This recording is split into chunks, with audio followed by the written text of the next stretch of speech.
আল্লাহকে পেতে মাধ্যম গ্রহণ। মূল শাইখুল ইসলাম আহমদ ইবনে আব্দুল হালিম ইবনে তাইমিয়াহ রাহমাতুল্লাহি আলাইহি। অনুবাদ আবু বকর মোহাম্মদ জাকারিয়া। ভূমিকা। আলোচ্য ভূমিকাটি ইসলামী বিশ্ববিদ্যালয় মদিনা কর্তৃক উপস্থাপিত। সমস্ত প্রশংসা আল্লাহর জন্য। আমরা তাঁরই প্রশংসা করছি, তাঁর কাছেই সাহায্য চাচ্ছি, আর তার কাছেই ক্ষমা প্রার্থনা করছি। আমাদের মন্দ কৃতকর্ম এবং আত্মার ক্ষতিকর প্রভাব থেকে আল্লাহর দরবারে আশ্রয় নিচ্ছি। আল্লাহ তাআলা যাকে হিদায়েত করেন তাকে গোমরাহ করার কেউ নেই, আর যাকে গোমরাহ করেন তাকে হিদায়েত করার কেউ নেই। আমি সাক্ষ্য দিচ্ছি যে এক আল্লাহ ব্যতীত প্রকৃত কোনো মাবুদ নেই, তার কোনো শরিক নেই। আর এও সাক্ষ্য দিচ্ছি যে মুহাম্মদ সাল্লাল্লাহু আলাইহি ওয়াসাল্লাম আল্লাহর বান্দা ও রাসূল। স্রষ্টা ও সৃষ্টির মাঝে মাধ্যম মানার ব্যাপারটা অত্যন্ত বিপজ্জনক বিষয়। পরিতাপের বিষয় যে অনেক মুসলমানই এ সম্পর্কে পরিষ্কার কোনো ধারণা রাখে না। ফলে আমরা আল্লাহর সাহায্য সহযোগিতা থেকে বঞ্চিত হতে চলেছি। যে সাহায্য করার কথা তিনি কুরআনে তাঁর কাছে আশ্রয় কামনা এবং তাঁর শরীয়তের অনুসরণ করার শর্তে ঘোষণা করেছেন। আল্লাহ বলেন, আর মুমিনদের সাহায্য করা আমার দায়িত্ব। সূরা আর-রুম আয়াত নম্বর 47। যদি তোমরা আল্লাহকে সাহায্য করো তবে তিনিও তোমাদের সাহায্য করবেন এবং তোমাদের পদযুগলে স্থিতি দিবেন। সূরা মুহাম্মদ আয়াত নম্বর 7। আল্লাহর জন্যই যাবতীয় সম্মান, আর তাঁর রাসূলের জন্য এবং মুমিনদের জন্য। সূরা আল মুনাফিকুন আয়াত নম্বর 8। তোমরা দুর্বল হও না এবং তোমরা চিন্তা করো না, তোমরাই বিজয়ী হবে যদি তোমরা ঈমানদার হও। সূরা আলে ইমরান আয়াত নম্বর 139। সৃষ্টি ও স্রষ্টার মাঝে মাধ্যম বলতে কি বুঝায়? এ ব্যাপারে মানুষ তিনটি দলে বিভক্ত।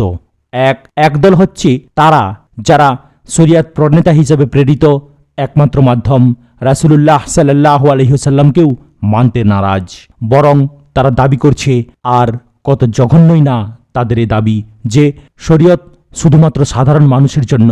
উপরন্তু তারা এ শরিয়তকে ইলমে জাহির বা প্রকাশ্য বিদ্যা হিসাবে নামকরণ করেছে। তারা তাদের ইবাদতের ক্ষেত্রে কতেক বাজে চিন্তা ধারণা ও কুসংস্কারকে গ্রহণ করে ইলমে বাতেন বা গোপন বিদ্যা নামে চালু করেছে, আর এর দ্বারা যা অর্জিত হয় তার নাম দিয়েছে কাশফ। মূলত তাদের এই কাশফ ইবলিস কুমন্ত্রণা আর শয়তানি মাধ্যম ছাড়া কিছুই নয়, কারণ এটা ইসলামের সাধারণ মূলনীতির পরিপন্থী। এ ব্যাপারে তাদের দলগত স্লোগান হল, এ কথা আমার মন আমার রব থেকে সরাসরি বর্ণনা করেছি। এতে করে তারা শরীয়তের আলেমদের সাথে ঠাট্টা করছে এবং এ বলে দোষ দিচ্ছে যে তোমরা তোমাদের বিদ্যা অর্জন করছো ধারাবাহিকভাবে মৃতদের থেকে, আর তারা তাদের বিদ্যা সরাসরি চিরঞ্জীব চিরস্থায়ী রবের কাছ থেকে অর্জন করছে। এ সমস্ত কথা দ্বারা তারা অনেক সাধারণ মানুষকে আকৃষ্ট করে তাদের পথভ্রষ্ট করছে, আর শরীয়ত নিষিদ্ধ অনেক কাজ তারা এভাবে জায়েজ করেছে যার বিবরণ তাদের কুসংস্কারপূর্ণ বইগুলিতে বিশদভাবে লিপিবদ্ধ করা হয়েছে। ফলে এ ব্যবস্থার অবসানকল্পে আলেমগণ তাদেরকে কাফের এবং ধর্মবিচ্যুতির কারণে তাদের হত্যা করার নির্দেশ দিতে বাধ্য হয়েছিলেন, কারণ তারা জানত না বা জেনেও না জানার ভান করত যে ইসলামের প্রথম মূলনীতি হল মুহাম্মদ সাল্লাল্লাহু আলাইহি সাল্লামের অবতীর্ণ পদ্ধতির বাইরে কেউ আল্লাহর ইবাদত করলে সে কাফের হিসাবে গণ্য হবে। কেননা আল্লাহ বলেন, সুতরাং তারা যা বলছে তা নয়, বরং আপনার রবের শপথ, তারা যতক্ষণ পর্যন্ত আপনাকে তাদের মধ্যকার ঝগড়ার মাঝে বিচারক মানবে না, অতঃপর তাদের অন্তরে আপনার ফয়সালার ব্যাপারে কোনো প্রকার দ্বিধাদ্বন্দ্বের অস্তিত্ব থাকবে না এবং পরিপূর্ণভাবে তা মেনে নিবে না, ততক্ষণ পর্যন্ত তারা ঈমানদার হতে পারবে না। সূরা আন-নিসা আয়াত নম্বর 65। আর এভাবেই শরীয়তের ইলমের বিরোধিতা ও তার আলোকে নির্বাপিত করার কাজ শয়তান তাদের মনে সৌন্দর্যমণ্ডিত করে দেখায়।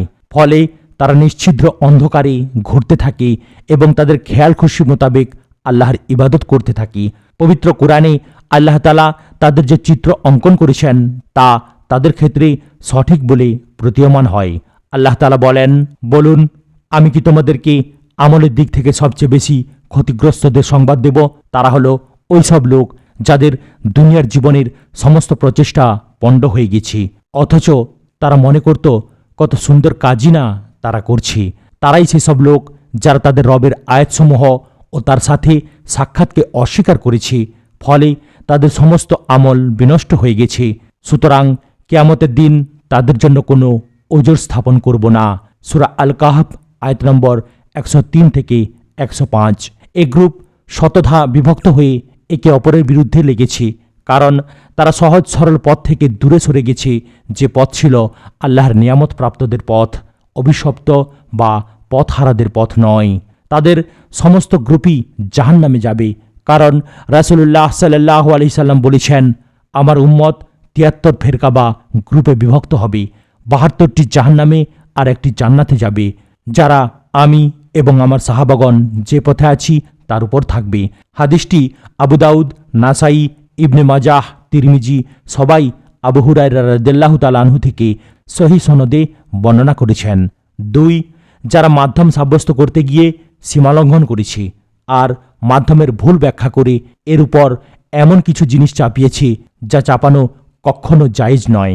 তারা রাসূল সাল্লাল্লাহু আলাইহি সাল্লাম এবং অন্যান্য নবী ও নেককার ব্যক্তিবর্গকে এমনভাবে মাধ্যম মানতে শুরু করেছে যে তাদের বিশ্বাস আল্লাহ তাআলা কারো কোনো আমল এদের মাধ্যম না হলে আসলে কবুল করবেন না, কারণ এরাই হচ্ছে তার কাছে যাওয়ার ওসিলা।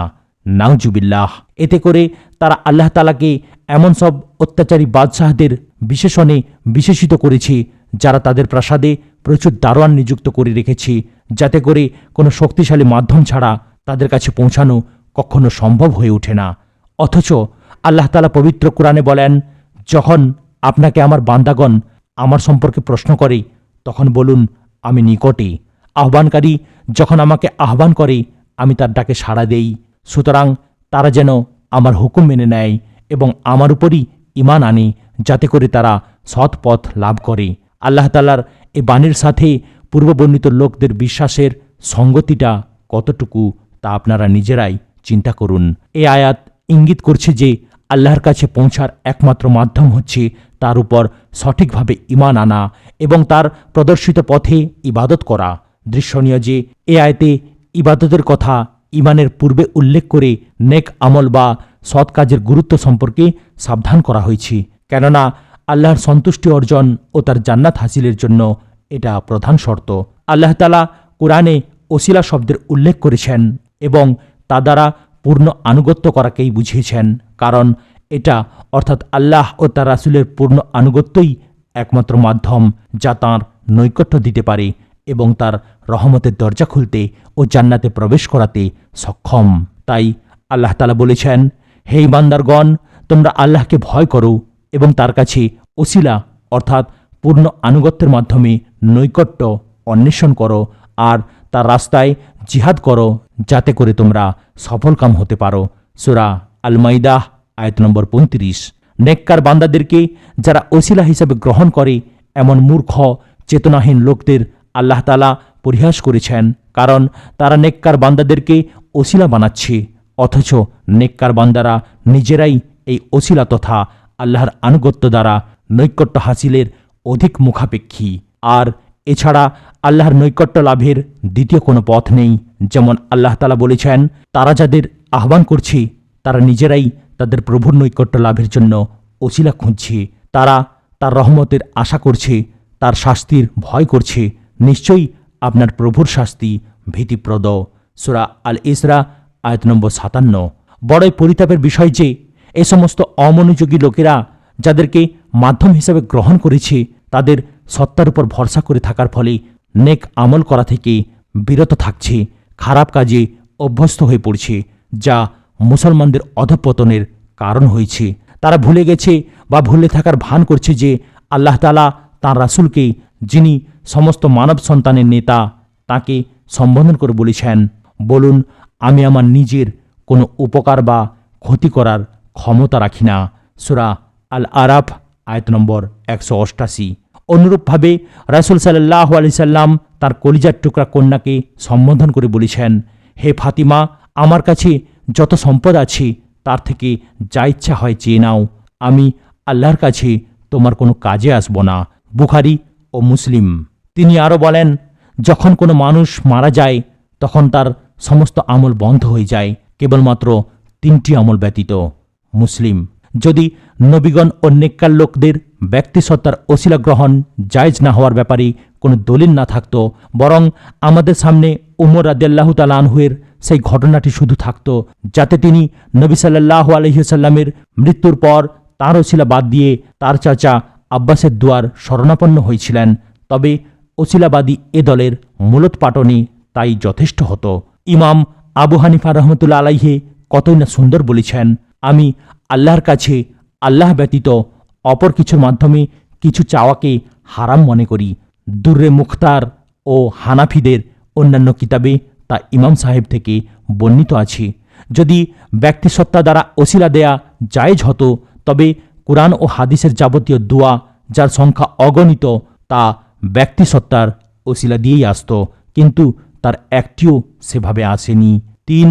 যারা স্রষ্টা ও সৃষ্টির মাঝে মাধ্যম বলতে বুঝেছেন সেই রিসালাতকে, যার মানে হল দ্বীন প্রচার, শিক্ষাদান ও দ্বীনের প্রশিক্ষণ, তারা এই রিসালাতের উচ্চ মর্যাদা এবং তার প্রতি মানবজাতির প্রয়োজনীয়তা উপলব্ধি করেছেন।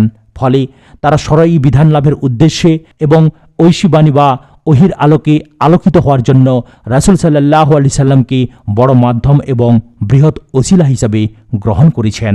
যেমনিভাবে তারা কোরআন অধ্যয়ন করছেন, তেমনিভাবে তারা রাসূলের পবিত্র জীবনী ও তার সুন্নাত অধ্যয়ন করছেন। এতে তাদের স্লোগান হচ্ছে আল্লাহর বাণী। নিশ্চয়ই তোমাদের কাছে আল্লাহর কাছ থেকে নূর এবং সুস্পষ্ট গ্রন্থ এসেছে। এর দ্বারা যারা আল্লাহর সন্তুষ্টির পিছনে ধাবিত হয়, আল্লাহ তাদেরকে হিদায়াত প্রদান করেন আর তাদেরকে তাঁর ইচ্ছা মোতাবেক অন্ধকার থেকে আলোতে নিয়ে যান এবং সরল সোজা পথে পরিচালিত করেন। সূরা আল মাইদাহ আয়াত নম্বর 15 এবং 16। এরাই হল মুক্তিপ্রাপ্ত দল, যাদের কথা পূর্বোক্ত হাদিসে বর্ণিত হয়েছে এবং তাদেরকেই জান্নাতের সুসংবাদ প্রদান করা হয়েছে। কিছু দুঃখের বিষয়, এ গ্রুপের পথ বিপদসংকুল, কণ্টকাকীর্ণ, কেননা সত্যিকার ইসলাম আজ অপরিচিত হয়ে পড়েছে। অধিকাংশ মুসলমান এর থেকে অনেক দূরে সরে গেছে। তারা এ দিনকে বিদাত ও মন গড়া রসম রেওয়াজে পরিবর্তন করেছে। এই রোগ অতি পুরাতন। এ ব্যাপারে সংস্কারকদের ভূমিকা খুব ভয়াবহ ও কষ্টসাধ্য। উমর বিন আব্দুল আজিজ রহমতুল্লাহি আলাইহি বলেছেন, আমরা এমন কাজ সংস্কার করতে চেষ্টা করছি যাতে আল্লাহ ছাড়া আমাদের আর কোনো সাহায্যকারী নেই। যে কাজ করতে গিয়ে বৃদ্ধরা তাদের জীবন শেষ করেছে আর ছোট ছোট ছেলেরা যুবক হতে চলেছে। বেদুইনগণ তাদের বাস্তুত্যাগ করে চলে গেছে। তারা এটাকে দ্বীন অর্থাৎ ধর্ম মনে করেছে, অথচ এটা আল্লাহর কাছে দ্বীন বলে সাব্যস্ত নয়। অবশ্য এটা নতুন কিছু নয়, কারণ রাসূলুল্লাহ সাল্লাল্লাহু আলাইহি সাল্লাম দ্বীনের এই করুণ দৃশ্যের কথা বর্ণনা করতে যেয়ে বলেছেন, ইসলাম অপরিচিত হিসাবে শুরু হয়েছে। যেভাবে তা শুরু হয়েছিল সেভাবে আবার অপরিচিত অবস্থায় ফিরে আসবে। সুতরাং গরিব এই অপরিচিতদের জন্যই সুসংবাদ। হাদিসটি মুসলিম শরীফে আবু হুরায়রা রাদিয়াল্লাহু তাআলা আনহু থেকে বর্ণিত। অপর বর্ণনায় এসেছে, বলা হলো, হে আল্লাহর রাসূল, এই গরিব অপরিচিতরা কারা? বললেন, বিভিন্ন গোত্র থেকে উত্থিত বিক্ষিপ্ত কতক ব্যক্তিবর্গ। আহমদ ইবনে মাজা। তিরমিজির এক হাসান বর্ণনায় এসেছে, এই গরিবদের জন্য সুখবর, যারা আমার সুন্নাতের যে অংশ মানুষ নষ্ট করেছে তা পুনঃসংস্কার করে চালু করেছে। মুসনাদে আহমদে অপর এক সহিহ বর্ণনায় এসেছে, এই গরিব অপরিচিতগণ হল অনেক খারাপ লোকের মাঝখানে এমন কিছু ভালো লোক যাদের অনুসারীর চেয়ে বিরোধীরাই হবে বেশি। সুতরাং এই গ্রুপকেই সংস্কার কাজে এগিয়ে যেতে হবে। সংস্কারের আলোতে মুসলমানদের জাগিয়ে পুনরায় সঠিক ইসলামের দিকে ফিরিয়ে নিতে হবে। আর বিরোধিতা ও বিপর্যয় সৃষ্টিকারীদের আমরা তাই বলবো যা আল্লাহ তাআলা তাদের পূর্বসূরীদেরকে বলেছেন। আমাদের কি হলো যে আমরা আল্লাহর উপর ভরসা করব না, অথচ তিনি আমাদেরকে যাবতীয় পথের দিশা দিয়েছেন, আর আমরা তোমাদের শত আঘাতের বিপরীতে ধৈর্য ধারণ করব। ভরসাকারীগণ শুধু আল্লাহর উপরই ভরসা করেন। সূরা ইব্রাহিম আয়াত নম্বর 12। এবার আমরা শাইখুল ইসলাম ইবনে তাইমিয়া রাহমাতুল্লাহ আলাইহির কথায় এসে পৌঁছেছি, যিনি তার এই মূল্যবান প্রবন্ধে স্রষ্টা ও সৃষ্টির মাঝে মাধ্যম মানা সম্পর্কে ব্যাপক আলোচনা করবেন। প্রত্যেক মুসলমানকে এটা বোঝা এবং এর আলোচনা করার আজ বড়ই প্রয়োজন দেখা দিয়েছে। আল্লাহ আমাদের নেতা, যাবতীয় কল্যাণের পথ প্রদর্শক মুহাম্মদ সাল্লাল্লাহু আলাইহি সাল্লামের উপর সালাত ও সালাত পাঠ করুন। অনুরূপভাবে তার যাবতীয় পরিবার পরিজন ও সঙ্গী সাথীদের উপরও আমাদের সর্বশেষ দোয়া হল, সমস্ত জগতের প্রতিপালক আল্লাহর জন্যই যাবতীয় প্রশংসা।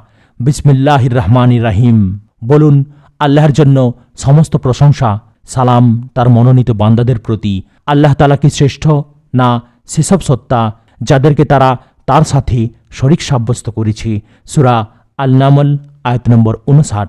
আলোচ্য প্রবন্ধে এমন দুইজন লোকের বিতর্ক নিয়ে আলোচনা হচ্ছে, যাদের একজন বলেছে আমাদের এবং আল্লাহর মাঝে মাধ্যম মানা অবশ্যম্ভাবী, কারণ আমরা এছাড়া আল্লাহর কাছে পৌঁছতে পারব না। এ বক্তব্যের উত্তর হিসাবে শাইখুল ইসলাম ইবনে তাহমিয়া রহমতুল্লাহি আলাইহে নিচের বিশদ আলোচনাটি পেশ করেন। রাসূলগণ দিন প্রচার ও দাওয়াতের মাধ্যম। সৃষ্টিকুলের রব আল্লাহর জন্যই সমস্ত প্রশংসা।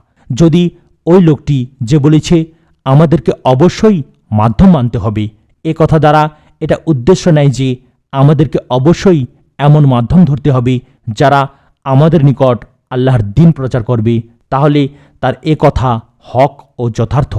কেননা সৃষ্টি জগতে আল্লাহ তাআলার সন্তুষ্টি ও ভালোবাসা, তার আদেশ নির্দেশ, তার অলিদের জন্য যে সম্মান এবং তার শত্রুদের জন্য যে শাস্তির ব্যবস্থা তিনি করেছেন তা উপলব্ধি করতে অক্ষম। একইভাবে তারা এও জানে না যে আল্লাহ তাআলার কি কি ভালো নাম ও মহৎ গুণাবলী থাকতে পারে, যেগুলোর গূঢ় রহস্য বিবেক নির্ধারণ করতে অপারগ। এ সমস্ত ক্ষেত্রে অবশ্যই মাধ্যম হিসাবে আল্লাহর প্রেরিত রাসূলদের উপর নির্ভর করতে হবে। সুতরাং রাসূলের উপর যারা ঈমান আনবে এবং তাদের অনুসরণ করবে, তারাই সঠিক সরল পথের অধিকারী, তারাই আল্লাহর নিকট সুমহান মর্যাদা এবং ইহ ও পারলৌকিক সম্মান লাভে ধন্য হবে। আর যারা রাসূলগণের বিরোধিতা করবে, তারা হবে অভিশপ্ত, সঠিক পথ বিচ্যুত, তাদের প্রভুর দর্শন লাভ থেকে বঞ্চিত।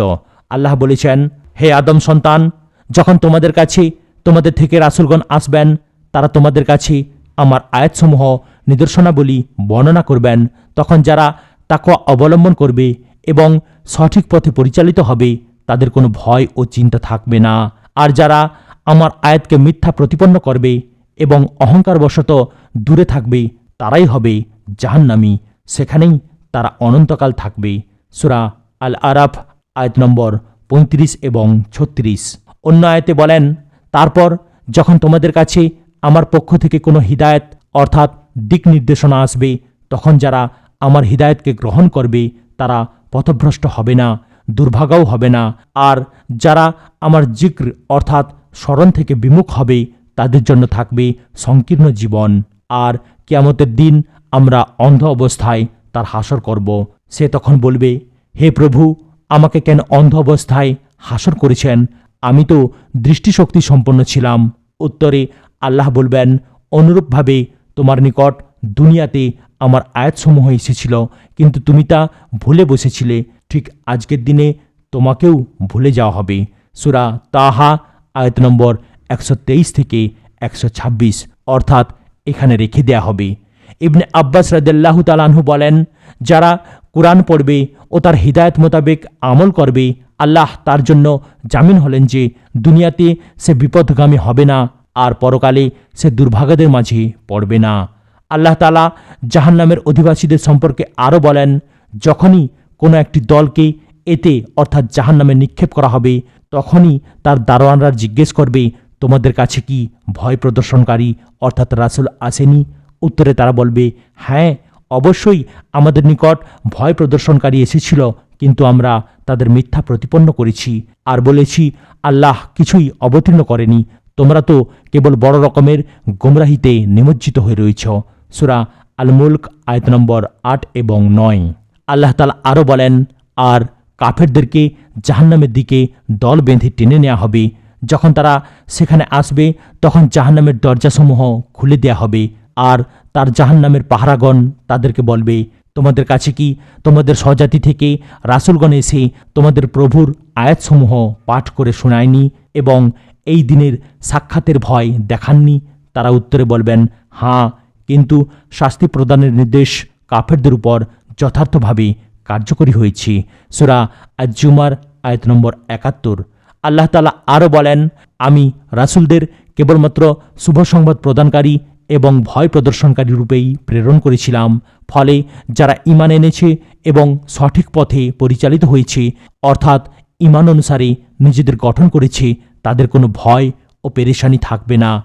আর যারা আমার আয়াতসমূহের উপর মিথ্যারোপ করেছে, তাদের অবাধ্যতার কারণে শাস্তি তাদের স্পর্শ করবেই। সূরা আল আনআম আয়াত নম্বর 48 এবং 49। আল্লাহ তাআলা আরও বলেন, আমি নূহ এবং তার পরবর্তী নবীদের কাছে যেভাবে ওহী প্রেরণ করেছি, ঠিক তেমনিভাবে আপনার কাছেও ওহী প্রেরণ করেছি। অনুরূপভাবে ওহী প্রেরণ করেছি ইব্রাহিম, ইসমাইল, ইসহাক, ইয়াকুব ও তার সন্তান সন্ততিগণ, ঈসা, আইয়ুব, ইউনুস, হারুন, সুলাইমানের কাছে এবং দাউদকে জাবর কিতাব প্রদান করেছি। আর অনেক রাসূল রয়েছেন যাদের কথা আপনাকে বলেছি। আবার এমন অনেক রাসূল আছেন যাদের কথা আপনার কাছে বিবৃত করিনি। আর আল্লাহ মুসার সাথে সরাসরি কথোপকথন করেছেন। এই রাসূলগণ ভীতি প্রদর্শনকারী ও শুভ সংবাদ প্রদানকারী হিসাবে ছিলেন, যাতে করে রাসূল আসার পর মানুষ আল্লাহর বিপক্ষে অর্থাৎ ঈমান না আনার উপর কোনো যুক্তির অবতারণা করতে না পারে। সূরা আন-নিসা আয়াত নম্বর 163 থেকে 165। পবিত্র কুরআনে এ ধরনের অসংখ্য আয়াত রয়েছে।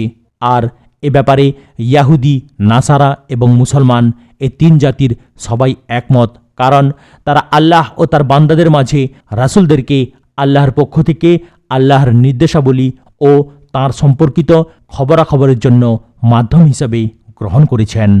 আল্লাহ তাআলা বলেন, আল্লাহ ফেরেশতা ও মানবজাতির দয় থেকে রাসূলদেরকে নির্বাচিত করে থাকেন। সূরা আল হজ আয়াত নম্বর 75।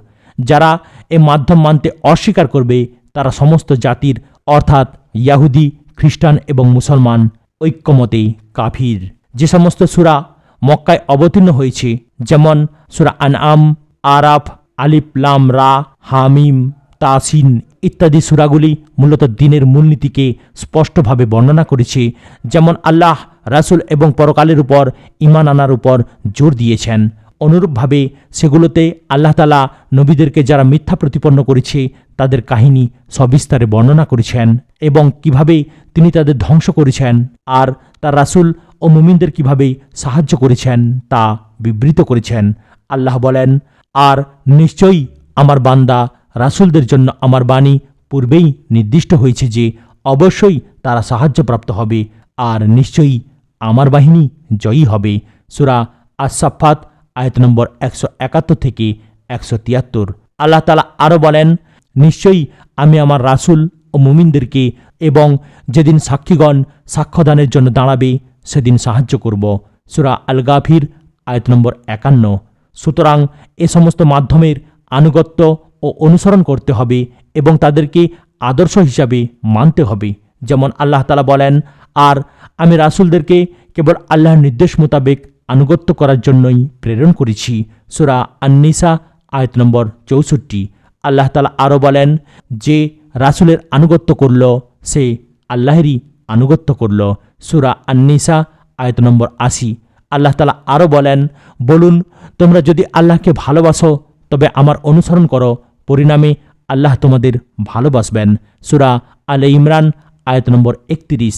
আরও বলেন, সুতরাং যারা তার উপর ঈমান আনবে ও তাকে সাহায্য সহযোগিতা করবে এবং তার কাছে অবতীর্ণ নূরের অর্থাৎ কুরআনের অনুসরণ করবে, তারাই সফলকাম হবে। সূরা আল আরাফ আয়াত নম্বর 157। আরও বলেন, নিশ্চয়ই তোমাদের জন্য আল্লাহ রাসূলের মধ্যেই রয়েছে সর্বোত্তম সুন্দর আদর্শ, তোমাদের মাঝে যে আল্লাহ ও পরকালের আশা রাখে এবং আল্লাহকে অধিক পরিমাণ স্মরণ করে। সূরা আল আহজাব আয়াত নম্বর 21। রাসূলরা কোনো প্রকার লাভ ও কল্যাণ বয়ে আনতে পারেন না। আর যদি মাধ্যম দ্বারা ওই ব্যক্তি যে বলেছিল যে আমাদেরকে অবশ্যই মাধ্যম ধরতে হবে, উদ্দেশ্য নিয়ে থাকেন যে উপকার লাভ করা ও ক্ষতিকর বিষয়সমূহ আমাদেরকে অবশ্যই মাধ্যম ধরতে হবে, যেমন বান্দার জন্য রিজিক, সাহায্য বা হেদায়েত আহরণের জন্য তাদেরকে মাধ্যম হিসেবে সাব্যস্ত করে তাদের কাছে তা প্রার্থনা করতে হবে বা তাদের দিকেই এসব ব্যাপারে প্রত্যাবর্তন করতে হবে, তবে এটা আল্লাহর সাথে সবচেয়ে বড় শিরকের মধ্যে অন্তর্ভুক্ত, যার কারণে আল্লাহ তাআলা মুশরিকদেরকে কাফির বলেছেন, কেননা তারা আল্লাহ ছাড়া অনেক অলি এবং সুপারিশকারী নির্ধারণ করে তাদের কাছে উপকার লাভ ও অপকার ঠেকানোর আহ্বান করত। অথচ আল্লাহ যাকে অনুমতি দিবেন সে ছাড়া অন্য কেহ সুপারিশ করার ক্ষমতা রাখে না। আল্লাহ তাআলা বলেন, আল্লাহই আসমান, জমিন ও তার মাঝের যা কিছু আছে সবগুলিকে 6 দিনে সৃষ্টি করেছেন, তারপর আরশের উপর উঠেছেন। তোমাদের জন্য তিনি ছাড়া আর কোনো অভিভাবক, কোনো সুপারিশকারী নেই। তোমরা কি উপদেশ গ্রহণ করছো না? সূরা আস-সাজদাহ আয়াত নম্বর 4। আল্লাহ তাআলা আরও বলেন, আর আপনি কুরআনের দ্বারা যারা তাদের রবের কাছে একত্রিত হওয়াকে ভয় পায় তাদেরকে ভীতি প্রদর্শন করুন। তিনি ছাড়া তাদের কোনো সাহায্যকারী অর্থাৎ গার্ডিয়ান ও সুপারিশকারী নেই। সূরা আল আনআম আয়াত নম্বর 51। আল্লাহ আরও বলেন, বলুন, তোমরা আল্লাহ ব্যতীত যাদেরকে উপাস্য বলে বিশ্বাস করে থাকো তাদের আহ্বান করো, দেখবে তারা তোমাদের উপর আপতিত বিপদ থেকে তোমাদেরকে মুক্তি ও সে বিপদকে অন্যদের দিকে ফিরিয়ে দিবার ক্ষমতা রাখে না।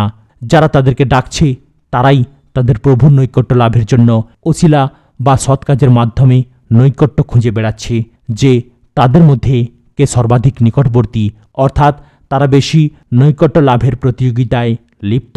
তারা আল্লাহর রহমতের আশা করছে, তার শাস্তিকে ভয় করছে, কেননা নিশ্চয়ই আপনার রবের শাস্তি ভীতিপ্রদ। সূরা আল ইসরা আয়াত নম্বর 56 এবং 57। আরও বলেন, বলুন, আল্লাহ ছাড়া যাদেরকে তোমরা সাহায্যকারী বিশ্বাস করে নিয়েছিলে তাদের আহ্বান করো, দেখবে তারা আসমান ও জমিনের অনুপরিমাণ বস্তুরও অধিকারী নহে, আর এ দুটোতে তাদের জন্য কোনো শরিকও নেই এবং তাদের মধ্য হতে কোনো সাহায্যকারীও নেই, আর তার কাছে তার অনুমতিপ্রাপ্ত ব্যক্তিগণ ছাড়া কারো কোনো সুপারিশ কাজে আসবে না। সূরা সাবা আয়াত নম্বর 22 এবং 23। সলফে সালেহিনদের একদল বলেছেন যে কোনো সম্প্রদায় ঈসা, উজাইর আলাইহিস সালাম এবং ফেরেশতাদেরকে বিপদাপদে সাহায্য করার জন্য ডাকত। তখন আল্লাহ তাআলা একথা ঘোষণা করলেন যে ফেরেশতা আর নবীরা বিপদ দূর করতে বা বিপদের মোড় ঘুরিয়ে দিতে অপারগ, বরং তারা নিজেরাই আল্লাহর নৈকট্য লাভের চেষ্টায় বিভোর। তারা তাদের রহমতের আশা ও আযাবের ভয় করছে।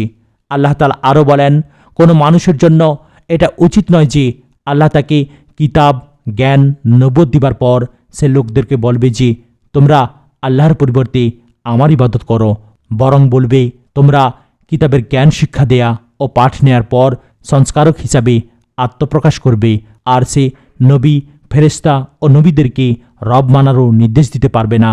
সে কি তোমাদেরকে মুসলমান হওয়ার পরে কুফরির নির্দেশ দিবে? সূরা আলে ইমরান আয়াত নম্বর 79 এবং 80। উপরোক্ত আয়াতে আল্লাহ তাআলা বলেছেন যে ফেরেশতা ও নবীদেরকে রব মানা কুফরি। ফলে যে কেহ ফেরেশতা ও নবীদেরকে মাধ্যম ধরে তাদেরকে ডাকবে, তাদের উপর ভরসা করবে, তাদের কাছে কোনো কল্যাণ লাভের ও অকল্যাণ ঠেকানোর প্রার্থনা করবে, যেমন তাদের কাছে গুনাহ মাফ, অনন্তরের হেদায়েত, বিপদ মুক্তি, অভাব অনটন দূর করার আহ্বান জানাবে, সে মুসলমানদের ঐক্যমতে কাফিরদের মধ্যে গণ্য হবে। আল্লাহ তাআলা বলেন, আর তারা বলছে যে দয়াময় আল্লাহ একজনকে সন্তান হিসাবে গ্রহণ করেছেন, অথচ তিনি এ কথা থেকে কতই না পবিত্র। বরং এরা আল্লাহর সম্মানিত বান্দা, তারা আল্লাহর কথার অগ্রগামী হয় না আর তারই নির্দেশ পালন করে থাকে। তিনি তাদের সম্মুখে ও পিছনে যা আছে সবই জানেন। তারা আল্লাহ যার উপর খুশি হন সে ছাড়া অন্যদের জন্য সুপারিশ করবে না, বরং তারা তার ভয়ে সদা ভীত। আর তাদের মধ্য থেকে যে একথা বলবে যে তিনি অর্থাৎ আল্লাহ ছাড়া আমি মাবুদ, তাকে আমি জাহান্নাম দিয়ে প্রতিফল দেব। এভাবেই আমি অত্যাচারীদের শাস্তি বিধান করে থাকি। সূরা আল আম্বিয়া আয়াত নম্বর 26 থেকে 29। আরও বলেন, মসিহ অর্থাৎ ঈসা কখনো আল্লাহর বান্দা হতে লজ্জাবোধ করেন না, অনুরূপ আল্লাহর নৈকট্যপ্রাপ্ত ফেরেশতাগণও নয়। আর যারা তাঁর ইবাদত করতে লজ্জাবোধ এবং অহংকার করবে, অচিরেই তিনি তাদের সবাইকে তার কাছে একত্রিত করবেন। সূরা আন-নিসা আয়াত নম্বর 172। আল্লাহ তাআলা আরও বলেন, আর তারা বলছে রহমান সন্তান গ্রহণ করেছেন। নিশ্চয়ই তোমরা বড় জঘন্য কথা নিয়ে এসেছ। আকাশ ভেঙে পড়বার উপক্রম হয়, জমিন ফেটে যাবার অবস্থা হয়, আর পাহাড়গুলি নড়ে ওঠে, যখন তোমরা রহমান অর্থাৎ আল্লাহের জন্য সন্তান সাব্যস্ত করো। রহমানের জন্য সন্তান নেয়া কখনো উচিত নহে। আসমান ও জমিনের সব কিছু কেবল তারই বান্দা হিসাবে সদা হাজির। নিশ্চয়ই তিনি তাদের পরিসংখ্যান নিয়েছেন এবং তাদেরকে নির্ভুলভাবে গণনা করেছেন, আর তাদের প্রত্যেকে কিয়ামতের দিনে একাকী তার নিকট হাজির হবে। সূরা মারিয়াম আয়াত নম্বর 88 থেকে 95। আল্লাহকে পেতে মাধ্যম গ্রহণ প্রবন্ধটির প্রথম অংশ এখানেই সমাপ্ত করলাম। এর বাকি অংশ শোনার জন্য চ্যানেলটিকে সাবস্ক্রাইব করুন, লাইক, কমেন্ট এবং শেয়ার করতে ভুলবেন না। আসসালামু আলাইকুম ওয়া রাহমাতুল্লাহি ওয়া বারাকাতুহু।